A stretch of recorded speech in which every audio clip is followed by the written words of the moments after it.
couldn't wait for school to end. It was my birthday the next day, and Mom said that I was going to get the newest Apple Watch after her shift at the hospital, a few blocks away from the mall when her phone rang. Dr. Johnson? A panicky voice from the car speaker said. Jill is giving birth right now. We're not going to make it to the hospital. Mom quickly turned a corner. She told the man that she was on her way. Sorry, honey, she said to me. It's a good thing that we're close to their house. We can go shopping after. I quickly nodded. My mom made another call and instructed the hospital to send an ambulance right away. Mom stopped the car and jumped out. I followed her into the house. A very pregnant woman was kneeling beside the couch, and there was a puddle of water under her legs. Mom ran over to the woman and asked her husband for some clean towels. "It's all right, Jill," she said. "I'm here, and it's time for you to push." I watched in awe by the door. The woman was crying and pushing and screaming. Her husband was sweating and running around with a ton of towels. It was chaos. My mom was the only calm person in the room. Suddenly, I heard another sound break through the screams and pants. It was the sound of a crying baby. "She's here," Mom announced. "Your daughter has arrived." Jill gasped when my mom handed her the baby. We'd have to go home first so she could change. "Are you all right, honey?" she asked me. "You look pale." I guess I did. I was still in shock. "You were amazing, Mom," I replied in wonderment. "You didn't freak out at all. That woman looked like she was in so much pain. But the moment you handed her the baby, it seemed like she forgot about everything else." My mom squeezed my hand. "That's how I felt when I gave birth to you," she said. "It's joy and pain all at once. And it's all worth it, especially if your child ends up being a wonderful daughter like you." She added that around 250 babies are born every minute. Wow! That means that there are 250 soon-to-be mothers going into labor right now! I gasped. No wonder my mom was doing so well as an obstetrician. She delivered a new baby every few days. Mom headed for the shower as soon as we got home. While I waited for her, the phone rang. It was my dad. "You're not going to believe what I saw today," I said, and I told him about watching my mom do her work. Dad laughed and proudly proclaimed that my mom was amazing. "When your brother Josh was born, Emma was screaming and miserable too, until she held him in his arms. When can you come and visit anyway? He misses you already." I promised that I would visit my dad and his new family soon.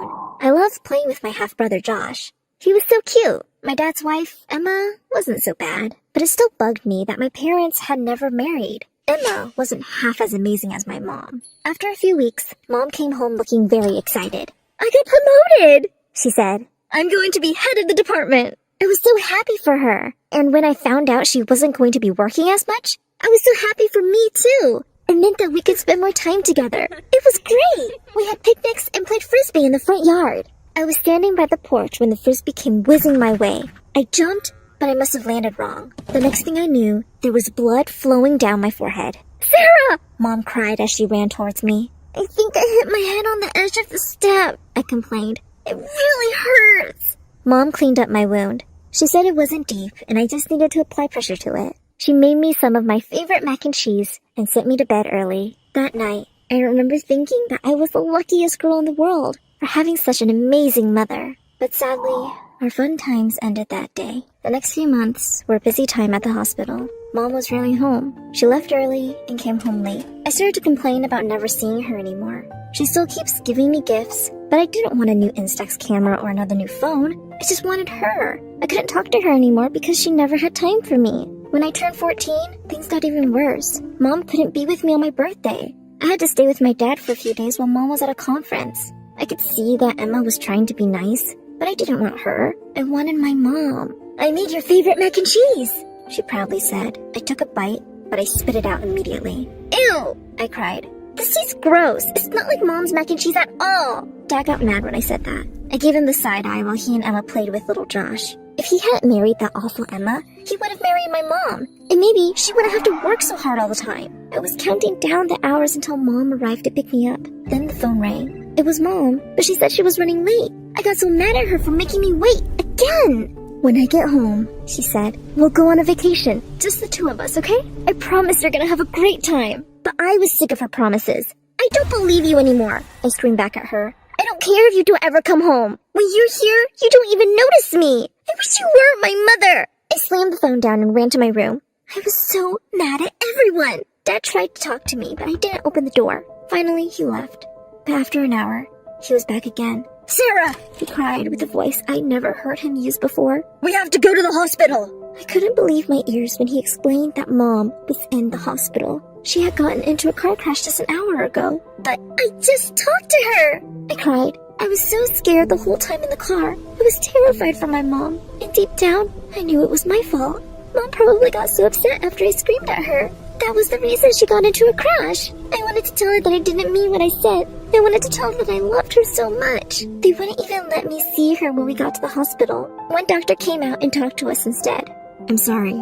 He said, she's in a bad way. We're doing everything we can, but I don't think it's going to be enough.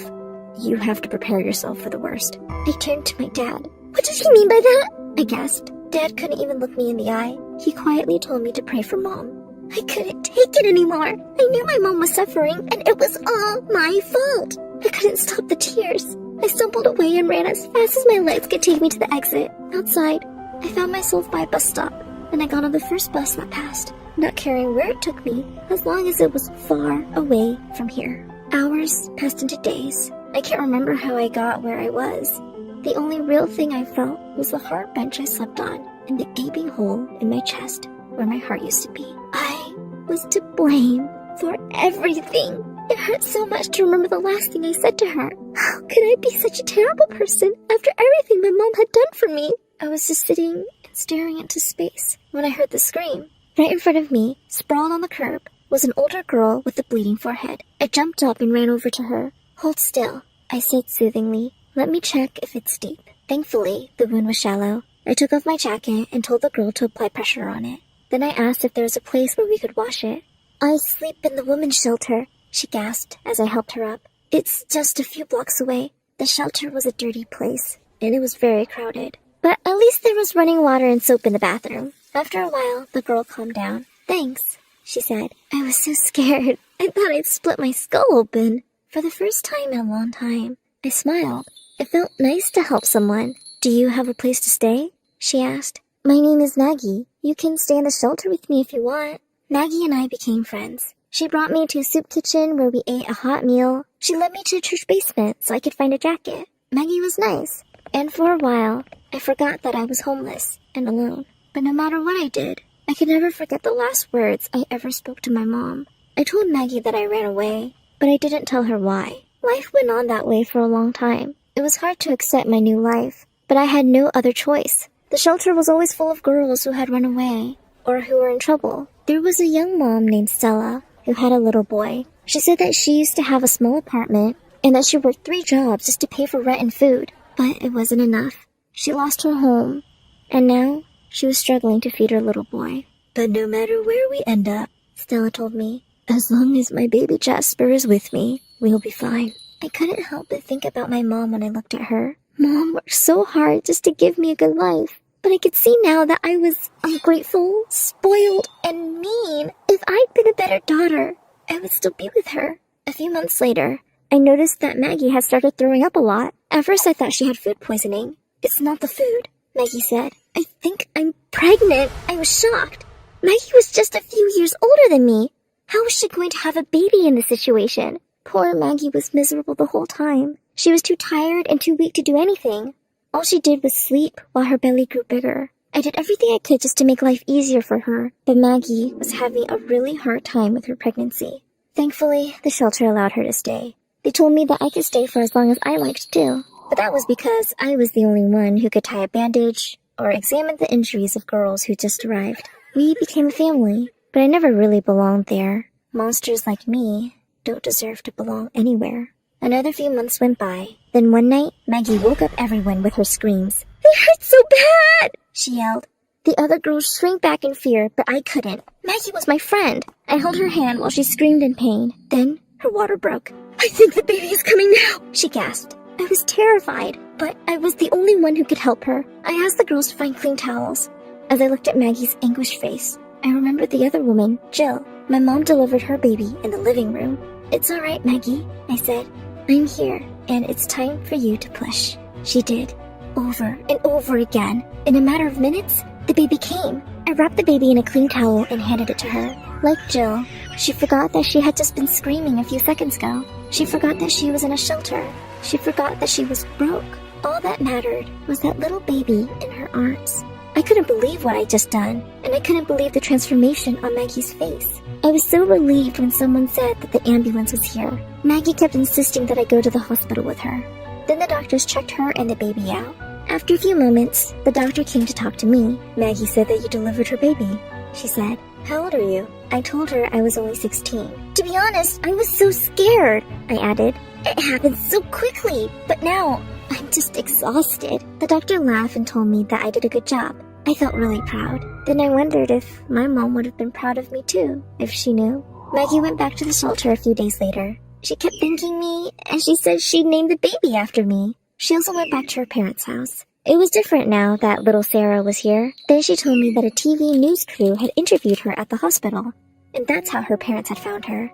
I think that's how my dad found me too. He and Emma arrived a few days later to take me home. My dad hugged me so tightly. I wanted to tell him about everything that had happened, but no words came out. I could only cry. Emma wiped away my tears. "It's time to go home now, Sarah," she said, and I nodded. So we got back into the car and drove home. But after a few hours, I realized that we weren't going back to their house. We were on a long road with big lawns on both sides of the street. My breath caught in my throat. It looked like we were driving to the cemetery. "I can't do this right now," I said, and I began to panic. My dad was firm. "It's time to face it," Dad said. "You've run away long enough." I wanted to apologize to my mom, but I didn't think I was ready to see her grave. "Everything's going to be fine," Emma added. "Don't worry." Dad parked the car and then led me towards a building. I was confused. Why was there a building in the middle of a cemetery? But it wasn't a cemetery after all.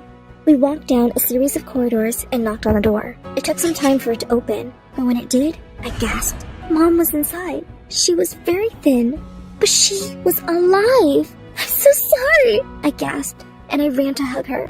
"You've gotten so big," Mom cried. "I was so worried about you."